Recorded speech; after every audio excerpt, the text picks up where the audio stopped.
So before uh, beginning my talk, so I would like to set some context to what we are trying to discuss. So one of the key challenges that every deployment faces today is the perennial dilemma on what to do on the cloud and what not to do on the cloud. So it's far more easier to just get locked in by the vendor Kool-Aid for one particular cloud and say that, look, this is the way that I'm going to invest in the next few years. And then you might have to, what will happen one day is like you might have to invent for that particular cloud's challenges. I think some of the discussions we had in the morning and in the previous edition of this conference as well was that there are so many innovations being done for challenges in a particular cloud, and we strongly feel that that is not the way it should be, right? Rather than that, our innovation should always be focusing on our core job, which is just to make our websites and our apps and our deployment super efficient, right? We don't have to invent something for the challenges of the platform itself. So that is the context with which I'm starting this. And of course, there are, like, for everything there's a study, of course, and there are studies which shows like there's a lot of concern in the industry about being locked onto one particular cloud. So although there are like people who say that that's probably a good thing because then you don't have to worry about too many variables in your deployment, but then there are business concerns of that approach and the cost optimizations and basically like the innovations that can happen, let's say in other public clouds other than the one you are currently deployed in. So you might not be able to take full advantage of that. And by the time you realize that, you will be playing around with 50, 60 microservices, and just the thought of even offloading some part of it to another public cloud or even migrating whole scale to another public cloud would mean like 3 months of activity for most parts. So that is some of the challenges. And again, there's no standard and so on. I actually feel a lot of deja vu when I talk about cloud these days, because this was very similar to what we used to do in iLugs and so on, right? Back in the day with open source and so on. This feels like a very similar conversation in this day and age. Okay, now let's address the elephant in the room for every business metric, right? So everyone talks about the cloud agnostic transformation for cost efficiency per se. Now, we have a bit of studies as well, a lot of papers and so on. I'm actually not sharing it because we didn't want to promote it as one of the agendas of this conference. And if you look at any typical things, so there are things that potentially people cannot avoid with a lot without a bit of re-engineering, right? So our suggestion to them is let them be, right? So leave those parts of the cloud which you can't touch. I'm just taking an AWS reference as an example here, and leave those parts of the cloud which you cannot touch for now for whatever engineering reasons and deployment reasons. Leave them, but there are other big puzzles and other moving parts to your deployment which you can very easily convert them into cloud agnostic boxes. For example, your NoSQLs, your RDSs, your elastic caches, and so on. And one of the reasons why this 80 might look a big number is that what happens with typical cloud native service or any service which is being offered as a pass mode, right? It's all well and good if you're doing test deployments or when your app hasn't really reached a massive scale of traffic and so on. But if you're someone like Haptic and CleverTap, these microservices at the scale that these guys are operating would eventually like be a prominent discussion in your daily budget meetings that Francis was telling us about. So that is something that you can easily avoid by going cloud agnostic. So you might have to do a bit of the old style system admin work, wherein like you use like a lot of automation and recipes to get these things up. But once you are done, you can potentially control your cost in a lot of with a lot of efficiency and surety as well. So this is, again, I'll probably share offline some studies that we have, but it's a very good indicator for a lot of cloud agnostic transformations. Now, this is probably redundant with the crowd that we have here. So we know for sure that every service that is existing in the ecosystem of all public clouds put together, you have an equivalent with free and open source tools. There is hardly any tool which you can say, look, it doesn't exist in the traditional sense, right? So this is again like a myth breaker kind of a slide where I'm trying to say that, look, you don't have to be cloud native just because it's like far easier for you to do that. It might be easier on your stage side, on your dev side, but on your production side, go cloud agnostic. Now let's so that's like basically like the agenda setting that I did. Now let's talk about what do you scale and when do you scale and why and how to scale and so on. And okay, so before doing all that, you need to determine what's a good box, right? And why is it very important to overcommit on a per box basis? So these are some of the key decisions that you have to take, right? Because in a scaling challenge, it's very, very important to understand what cannot be scaled quickly as well, right? In your infrastructure, there will be places where you can do rapid scaling, and there will be places where you can do very, very planned and structured scaling, right? So you need to identify that. And for even for rapid scaling requirements, you need to be sure about what's a good box. Because if you remember the Francis slide, he showed about auto scaling, instances failing, and so on. We have seen such cascading effects on major deployments as well. So if you have a slightly under provisioned box for a particular set of requirements, no matter how many instances you fire, it will still fail, right? That's the basic understanding that we need to have, that if you do not have enough capacity on a per box basis in terms of RAM, CPU, and IOPS, you are essentially not going to be saved by any scaling algorithm. So, which is why it's super important to decide on what's a good box and and you should also have some amount of overcommit on a per box basis. So ideally, we recommend something like 30% of overcommit on a per box basis. It's like something that will hold you in good stead, because take any scaling algorithms with VM scaling, Docker scaling, anything, there is a very, very finite latency in getting new capacity up and running. And you cannot sacrifice your user experiences for that, right? There are delays in spot-ins, there are delays in like provisioning your EC2 instances or Google Cloud or anywhere. And there are like very, very small delays, if not like very minor delays in even like getting the required number of Docker instances up and so on. So it's very important to overcommit on a per box basis to have that buffer so that even when auto scale kicks in, and still you're not going to set your threshold based on the overcommitted box.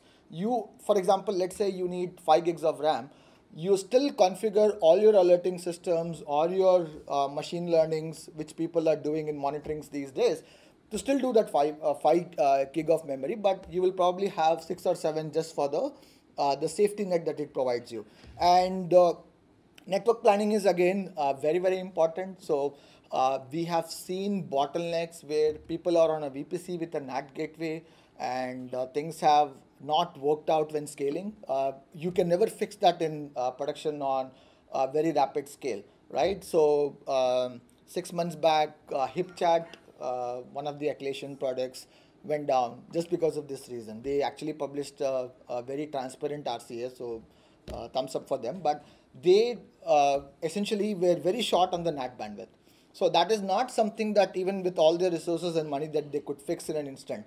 So they had to really talk to Amazon, get their NAT gateways reconfigured and so on. It took a lot of time. Like there was like, I think almost like a 6 to 8 hour window where nobody could log in, right? So those kind of things happen. So network planning is again super important. So people just assume that the underlying infrastructure provider will take care of it, but you have to be cognizant of that it can break anytime.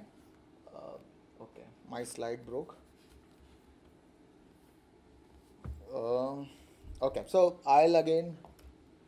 Okay, so when to scale is actually an easier thing. I think I would actually refer to a lot of things that Francis said in his slides.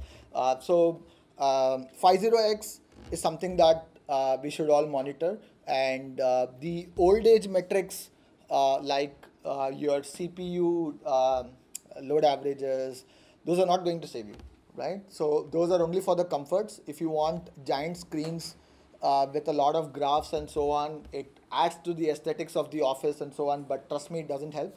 So go in for the new age metrics and go for, so 503s are probably the most easier of the problems to solve. It's just a capacity issue. Just reconfigure your worker threads or put more nodes. Those can be solved. But things like 502 and the gateway timeouts, those require more attention. You would probably need to go back to the APM on your staging environment, find out why is that particular request taking a lot more time than it should be, and so on. And surprisingly, even in this day and age, you still come across a lot of Alexa top 100 sites which have a TTFB problem. That's actually quite surprising if you actually do the measurement on your own on Firefox or any of the browsers that you use. So we still haven't solved every scaling challenge that is there to be solved. And one of the new trends that is emerging in the last quarter or so is auto baselining based scaling, right? For example, one of the questions that was asked is like, how do you determine your metrics from and basically distinguish it from a weekend traffic to a weekday traffic? So the answer lies in auto baselining. So what you have to do is like have a sliding window of, let's say, like 3 hours or 4 hours, and then measure your metric for that window and take a call and set your elastic scaling algorithms or whatever scaling that you do based on those algorithms.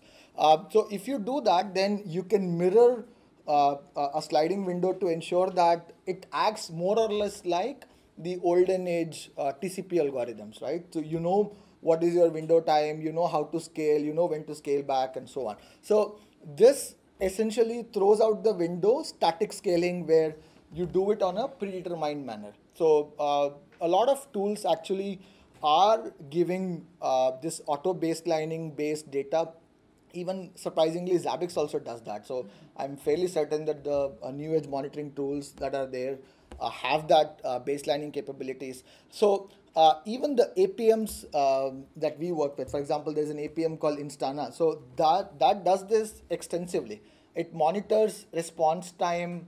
It detects, first of all these metrics on its own, auto discovery, and it also does auto baselining. For example, if there is a end user API, what's the average response time that it monitors, and it essentially gives you if there is a statistical deviation from your previous responses. So that is more important for you to be feeding into the scaling algorithms rather than your CPU load and all that data. And this is again like a classic DevOps discussion that keeps happening every time. What do you do, whether you do proactive or reactive scaling? So in the proactive method, you go with the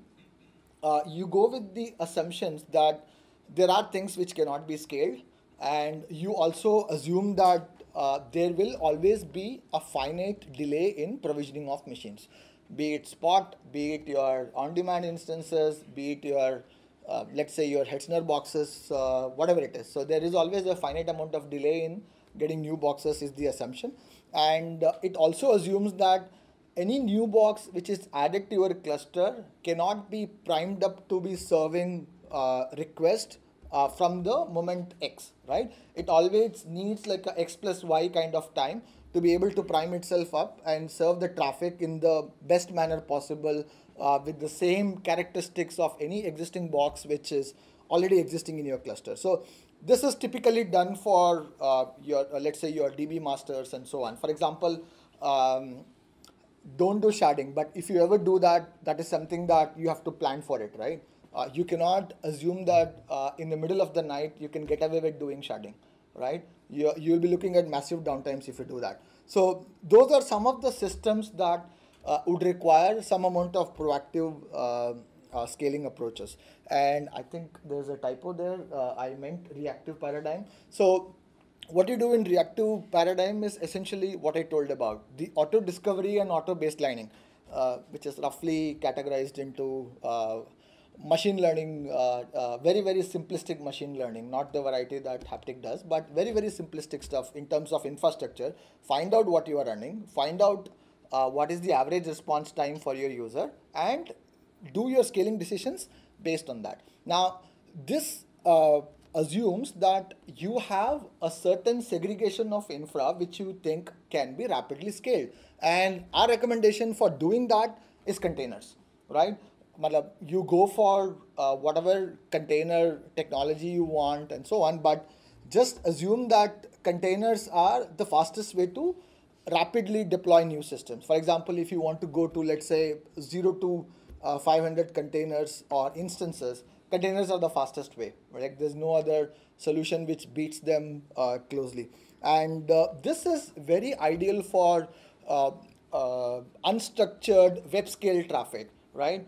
Things that happen like when you get on Reddit, right? When there's a huge storm of traffic coming in your way, or when we have seen this happen like a lot, when a celebrity tweets your story, or when you get highlighted in as a top trending tweet or something. So those are all some of the unstructured traffic that happens, and in our experience, we have seen that containers are able to handle those kind of bursts in a very short amount of time, right? It's not that the traditional algorithms cannot scale, but the fastest way to scale this is using containers. Again, if you need, like just setting up containers will not solve your problems, but the new age data pipelines, like some of the 503s, TTFB measurements, all those things will help you make the better decision on how many containers and when to scale and so on. And again, you have to have a fundamental understanding in your infrastructure on what cannot be scaled. Just assume that, for example, writes on DB cannot be scaled. You need a bit of re-architecturing. Whatever you are doing, you have to do that.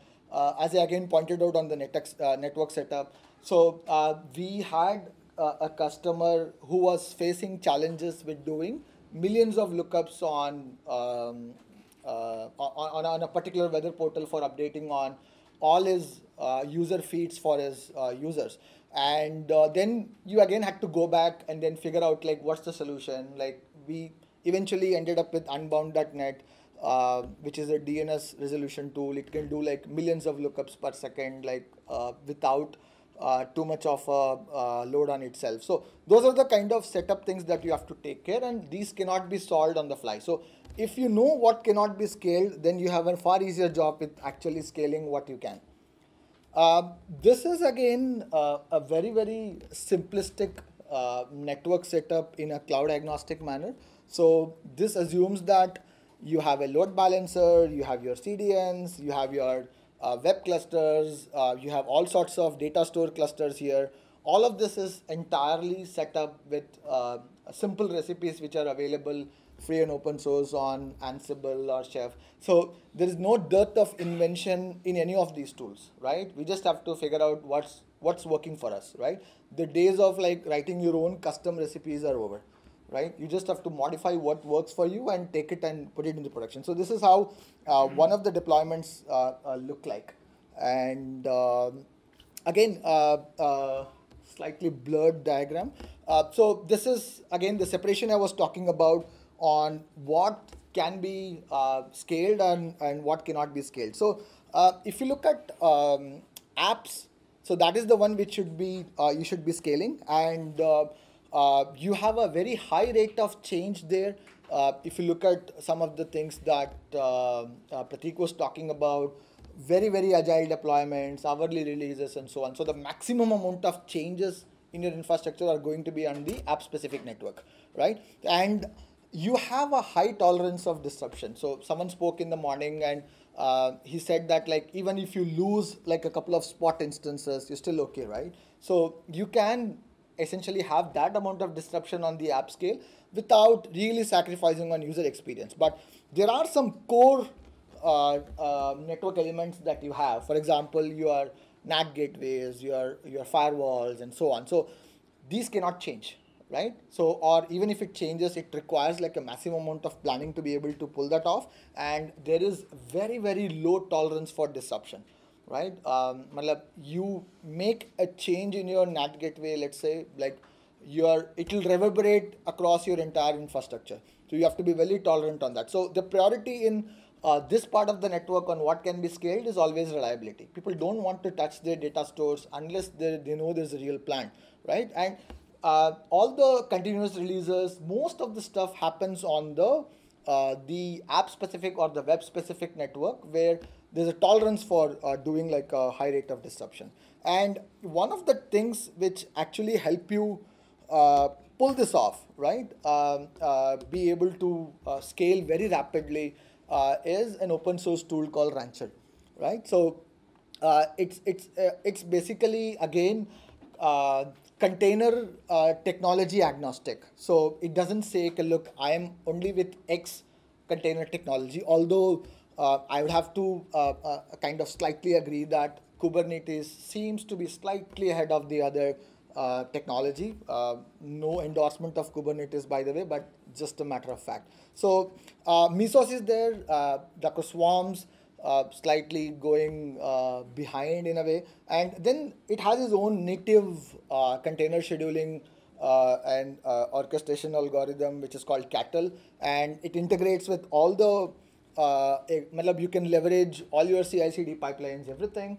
And the interesting thing or the most dominant thing here is the infrastructure services that it provides. So it provides you with, let's say, service discovery on the fly, right? So you are not trying to figure out how do you integrate with your monitoring system, right? That's taken care of. So the moment a Docker container comes up, all the way till you feed that data into a Prometheus monitoring system or something, this takes care of it. And it can again run in a cloud agnostic manner. It could be your bare metal server sitting in your data center or the cheapest ones in Hetzner, or it could be your AWS, and there are like 7 or 8 very easy things that I have put in for illustration here. So it could do all that. So essentially your multi-cloud approach starts from here. And this is essentially for the web part of the network. So, and for your fixed parts, you would still be doing like a combination of, let's say, bare metal to VMs. And for the dynamic parts, you would use something like Rancher to get up to speed very, very quickly. And this is again a very simple illustration of a multi-cloud setup. So I have an EC2 instance, I have a Google Cloud instance. You could see the changes or the cross deployments of different containers depending upon how many containers I have. I could also do geotagging in the sense that I could say these particular containers should be only running on these particular regions. I could do a lot of threshold based scaling. So wherein I say if Prometheus, which I can use as a monitoring system, says that the number of 50x's are more than this number, just spin up 2 more containers or something like that. So I could go very granular like that. And that is the way you could really have a cross cloud deployment, which can help your cost. So we are talking about cost savings of like 40% odd for people who have done multi-cloud from any single provider. So that is one. Quickly summarizing what I have as a story so far, if you want to really look at cost efficiency and performance on the cloud, go cloud agnostic. And don't invent for the platform. Rather, invent for your own code and app, right? So don't invent for the shortcomings of the platform. That is one message I'd like to convey. And if you want to really, really quickly scale up and down, do the microservices way with containers of your choice. I'm not going to name one container orchestration service here. And again, it's very essential that you make that segregation on what's the network that you can scale, what you cannot scale, and ensure that adequate checks and balances are there for the parts which cannot be scaled by simply supersizing them to a certain extent and so on. And new age metrics, don't rely on the traditional monitoring screens and so on. Build new pipelines. Auto baselining is something that a lot of people are doing these days. And essentially any truly web-scale app of the future would probably be multi-zone and multi-cloud. So the least you could start off with is DR.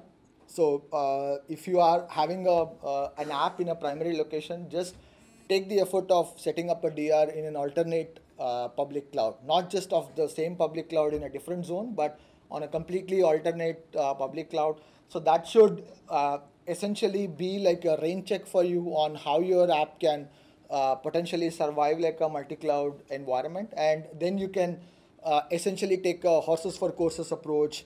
There are a lot of good providers for GPU computes. There are other good CDN providers. So essentially, you need to take the best of all and use a horses for courses approach for your workloads and distribute your app across the web. Thanks, and happy to take questions. I hope I didn't flame anybody with this.